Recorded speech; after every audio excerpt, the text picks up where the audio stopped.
जय श्रीराम बंधुगण बास आउ किछि दिन मध्य अयोध्या भगवान श्री रामकर प्राण प्रतिष्ठा होगा जाउछि। हुएत ए वीडियो को आपण प्राण प्रतिष्ठा पर देखुथिबे, हेले गोटे साधारण मनीष हिसाब रे ए मंदिरर पछर रहस्य को जानिबा निहाती आवश्यक। ये एमिति गोटे दिन जहाँ 500 वर्ष धरी अपेक्षा करा जाइथिला। ये एमिति गोटे दिन जहाँ पाई केते पीढ़ी युद्ध रे निज प्राण हरई दैचंती। गोटे क्षण पाई चिंता करी देखंतु, षोडश शताब्दी रे भी एमिति किछि लोक थिले जो माने राम मंदिरर हक पाइबा पाई कोर्ट रे जाई लढुथिले। लाठी गोली खाएंगे मंदिर वही बनाएंगे, लाठी गोली खाएंगे मंदिर वही बनाएंगे। आज 150 वर्ष पूर्वे अयोध्या थिबा राम मंदिर पाई केते राम भक्त निज जीवन दे दैचंती। आज से माने आम सह नाहंती, आउ आजिर दिन को से माने देखि पारिले नाही।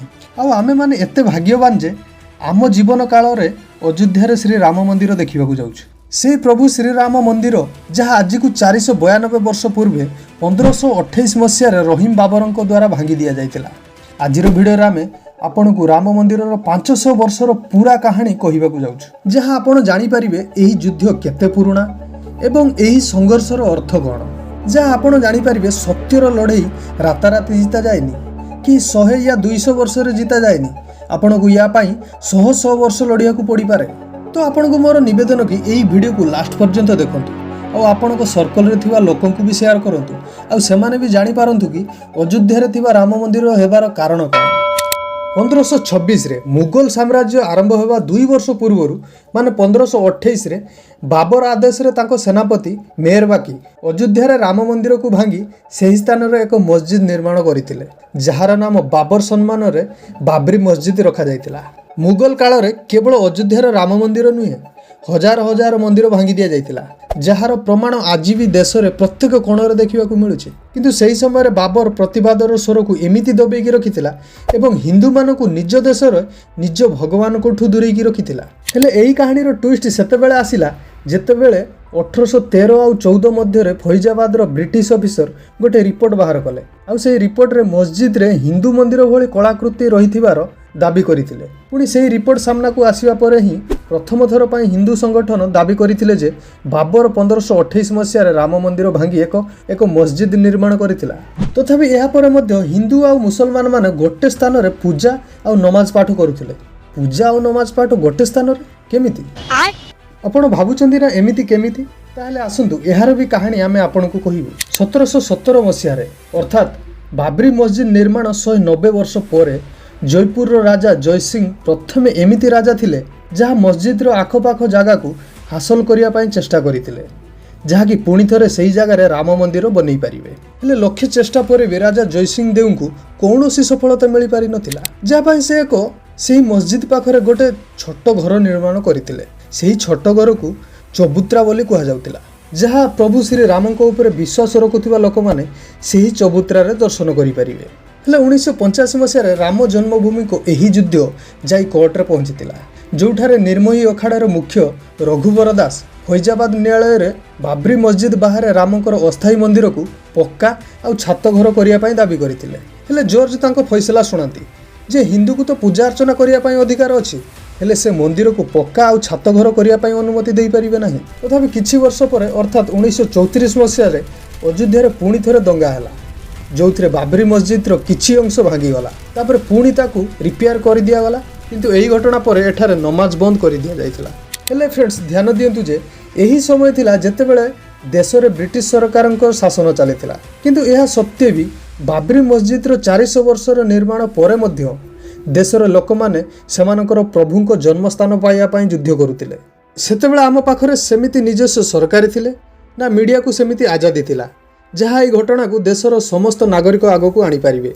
एवं देश चलाउथिबा कांग्रेस मध्य एही प्रसंग रु दूरेई रहितिला। हाँ, जदि केही चिंतित थिले तो से हेले जनता, देशर साधारण लोक ही निज जीवन को विपद रे पकाई प्रभु को अधिकार पाइबा पई लढुथिले। एमिति भाव समय बीती चलीथिला। तापर 1947 मसीहा आसे जेतेबेले 100 वर्ष गुलामी परे ब्रिटिश मानक ठारू स्वाधीनता पाइला। स्वाधीनता सहित लोक मानकर आशा मध्य बढ़ी जाए जे वर्तमान राम मंदिर निर्माण हेबो, किंतु सेतेबेले स्थिति किछि भिन्न थिला। कांग्रेस रो बड़ नेता यही प्रसंग में कथबार्ता करने तो दूर कथा, से यही प्रसंग उपरे सीधासलख हाथ छेड़ा कर देथिले। आउ फ्रेंड्स पॉलिटिकल सपोर्ट न मिलिबा परे आरंभ हैला असली विवाद। 23 डिसेम्बर 1949 दिन हठात खबर आसिला कि विवादीय ढांचा भितर भगवान श्रीराम को मूर्ति देखा मिली। हिंदू पक्ष दाबी करती जे गतकाली रातिर भगवान श्रीराम सेठारे प्रकट होइछंती। आ मुसलमान दल अभियोग करती जे रातिर अंधकार कहीं चुपचाप आसी मूर्ति को सेठारे रखी दी जाइछि। आउ जेतेबेले एही खबर चारिआडे व्यापी गला लोक मैंने विवादीय मस्जिद आखपाखरे हिंदू आ मुसलमान आसी एकाठी हो जाइतिले। यह देखि प्रधानमंत्री जवाहरलाल नेहरू जिला मजिस्ट्रेट के नायक को एक चिठी लिखि निर्देश दियंती जे मूर्तिटी सेठारु हटे देवा पाई एवं के नायर प्रधानमंत्री नेहरू को जवाब रे लेखंती जे जदि मूर्तिटी को मंदिर हटे दिया जाए तेरे परिस्थिति आहुरी खराब हेबो एवं हिंसा मध्य बढ़ी पारे। जेतेबेले एही चिठी नेहरू जी को पाखरे पहुंचे चिठीर उत्तर रे से आउ एक चिठी लिखि पुणी मूर्ति हटेया विषय कथबार्ता करती। किंतु एथर मध्य के नायर तांको हाथ टेकी दियंती आउ प्रति मूर्ति को हटेवा को मना कर दियंती। एही घटनार मात्र 7 दिन पर फरीदाबाद कोर्ट रे बाबरी मस्जिद को विवादीय जमी घोषित कर दियागला एवं एहार मुख्य द्वार ताला पकई दियागला। किंतु एहा परे 1980 रे बीजेपी गठन पर दल खोलाखोली भाव राम मंदिर आंदोलन को सामना को नैथिला। राम जन्मभूमि को आजाद करिया पई आउ सेठारु ताला खोलिबा पई रामजानक रथयात्रा 24 सेप्टेम्बर 1984 रे बिहार सीतारामपुर आरंभ होइतिला जो हजार हजार लोक यही यात्रा में जोग देइतिले। 7 अक्टोबर 1984 रे यही यात्रा अयोध्या पहुंची सेठारे लक्ष लक्ष लोक एकत्रित होइतिले। सरियान नदी कूल लोक माने सेठारे एकत्रित होई अयोध्यार एक महान राम मंदिर निर्माण करने को स्थिर कले एवं परे लखनऊ दे दिल्ली अभिमुखे यात्रा कले।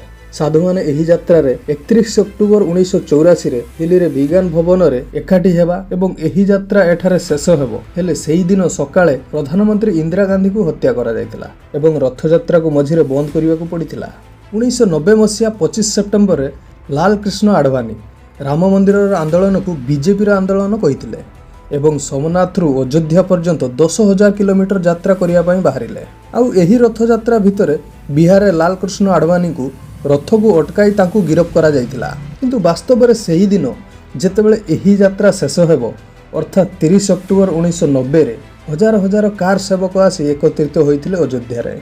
जो माने कार सेवक विषय जानी नाहंती सेमानकु जणै देबाकु चाहिबि जे जो माने निस्वार्थ भाव में सेवा करंती एवं धर्मर सुरक्षा पाई पदक्षेप नियंती सेमानकु कार सेवक कुआ जाए। सेमाने विवादीय ढांचारे पताका उत्तोलन करि दियंती आउ पुलिस कार सेवक मानकु अटकाई पारंती नाही। तापर सेठी कर्फ्यू लागू करि दिया जायतिला किंतु सेतेबेले एहा अनकंट्रोल होई गला। सेतेबेले उत्तर प्रदेश रो मुख्यमंत्री थिले मुलायम सिंह यादव घटना को नियंत्रण करिया पाई कार सेवक ऊपर को गुली चलेबाकु निर्देश दैदेले। एहा पर डिसेंबर 6 1992 सेतेबेले पीवी नरसिंह राव प्रधानमंत्री थिले और कल्याण सिंह यूपी रो मुख्यमंत्री थिले। एही दिन 2 लाख कार सेवक विवादीय ढांचा पाखरे एकत्रित हो जाइतिले। कुहा जाय जे कार सेवक अयोध्या रे पहुंचीबा पूर्वरु कल्याण सिंह कोर्ट को आश्वासन देइथिले जे विवादीय संरचना रे कौनसी प्रकार क्षति हेबो नाही। फ्रेंड्स यह मध्य जना जाउछि जे कल्याण सिंह पुलिस को निर्देश दैचंती जहा हेउ जाउना काहेकि सेमाने भिडो उपरे गोली चलाइबे नाही अर्थात कार सेवक उपरे गोली चलाइबे नाही। 6 डिसेंबर 1992 सकाळ सेमाने मध्याह्न सुधा ढांचार शीर्ष को चढ़ी जाइथिले आउ अपराह्न 1:55 रे विवादीय ढांचार गोटिए गुंबद भांगी दियंती पुणी 1.5 घंटा पर द्वितीय गुंबद भांगी देले आउ संध्या 5टा सुधा 3टा गुंबद भांगी दियंती आउ परिस्थिति को नियंत्रण करिया पई यूपी रो राष्ट्रपति शासन लागू करि दिया जाए। ढांचा भांगीवार किछि घंटा मध्य कल्याण सिंह यूपी मुख्यमंत्री पदरु इस्तीफा दैतेले। 1992 रो घटना पर मध्य विभिन्न स्थान रे अनेक दंगा देखिबा को मिलिथिला जोथिरे अनेक लोकंकर मृत्यु घटिथिला। किंतु 90 दशक रे जेतेबेले पुनर्बार बीजेपी सरकार गठन हैला सेतेबेले पुणी थरे देश रे राम मंदिर पई संग्राम तीव्र होई गला। 1999 2004 मसीहा आगो को जेते भी निर्वाचन हैला बीजेपी राम मंदिर प्रसंग को निज घोषणा पत्र रे शामिल कला आउ एही समय रे गोटे लंबा कानून चलिला। शेष रे आमे विजय लाभ कलु। 9 नवेम्बर 2019 रे सुप्रीम कोर्ट एक ट्रस्ट कले एवं विवादीय स्थान रे राम मंदिर निर्माण पई अनुमति दे देले एवं मस्जिद पई एक विकल्प जमी देइथिले। एहा परे 5 फरवरी 2020 रे एक ट्रस्ट गठन हुए एवं तापर राम मंदिर निर्माण कार्य आरंभ कर दिया जाए। फ्रेंड्स 1928 मसीह बाबर निर्देश राम मंदिर भांगी दि जाइतिला एवं ता स्थान रे बाबरी मस्जिद निर्माण करा जाइतिला किंतु वर्तमान 492 वर्ष पर समान स्थान रे राम मंदिर निर्माण करा जाइछि जहाँ प्रत्येक भारतीय गर्वर विषय। सो फ्रेंड्स এই ভিডিওটি আপনাଙ୍କୁ କେମିତି ଲାଗିଲା କମେଣ୍ଟରେ ନିଶ୍ଚିତ ଜଣାଇବେ ଆଉ ଆପଣଙ୍କ ସାଙ୍ଗମାନଙ୍କ ନିକଟକୁ ସେୟାର ନିଶ୍ଚିତ କରିବେ। ପୁଣି ଦେଖା ହେବ ଏମିତି ଇଣ୍ଟରେଷ୍ଟିଂ ଭିଡ଼ିଓରେ। ସେତେ ପର୍ଯ୍ୟନ୍ତ ଟିଲ୍ ଦେନ୍ ଟେକ୍ କେୟାର। ଜୟ ଶ୍ରୀରାମ।